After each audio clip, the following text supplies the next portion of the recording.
Hi friend, তোমরা সবাই কেমন আছো? আশা করি ভালো আছো। আজকে আমি তোমাদের কাছে নিয়ে চলে এসেছি কাউনের চালের পায়েস রেসিপি একাদশী উপলক্ষে। তোমরা সবাই দেখতে থাকো, চলো তবে শুরু করা যাক।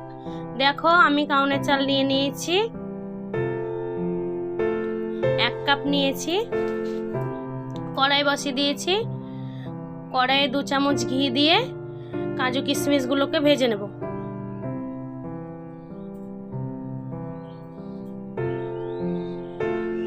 নাড়াচাড়া করে ব্রাউন করে ভেজে নেব।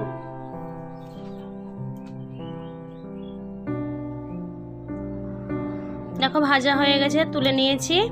ওই কড়াইয়ে আমি কাউনের চালগুলো দিয়ে বেশ লাল লাল করে 5 মিনিট ভেজে নেব।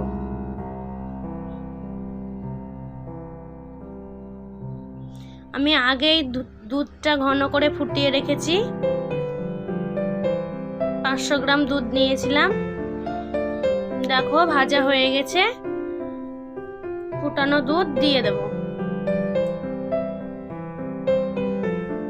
দিয়ে নাড়াচাড়া করব।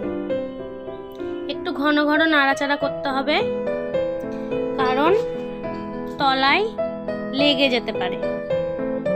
ভালো করে নাড়াচাড়া করে সেদ্ধ করে নেব। দেখো ফুটে এসছে, সেদ্ধ হয়ে এসছে। হাফ কাজু কিশমিশ ভেজে রাখা দিয়ে দেব, দিয়ে নাড়াচাড়া করে নেব।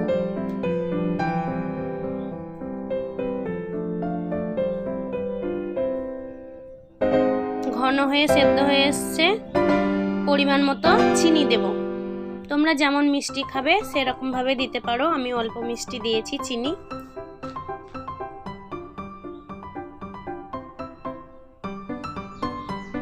চিনি দিয়ে নাড়াচাড়া করে নেব,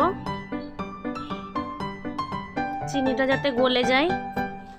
দেখো হয়ে এসছে। থেতো করা এলাচ দেব। আমি 2টো এলাচ নিয়েছি। এলাচ দিয়ে ভালো করে নাড়াচাড়া করে নেব।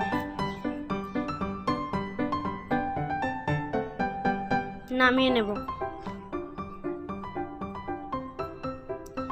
আমরা এরকম ভাবেই তৈরি করে খাই, তোমরাও এরকম ভাবে সবাই তৈরি করে খাবে। আশা করি খুব ভালো লাগবে। ভালো লাগলে অবশ্যই আমার চ্যানেলটিকে সাবস্ক্রাইব করে লাইক শেয়ার কমেন্ট করে আমার পাশে থাকবে আরও নতুন নতুন ভিডিও পাওয়ার জন্য। দেখো আমার কাউনের পায়েস রেডি। এরকমভাবে তোমরা বানিয়ে নেবে, খুব সুন্দর ও টেস্টি লাগবে খেতে।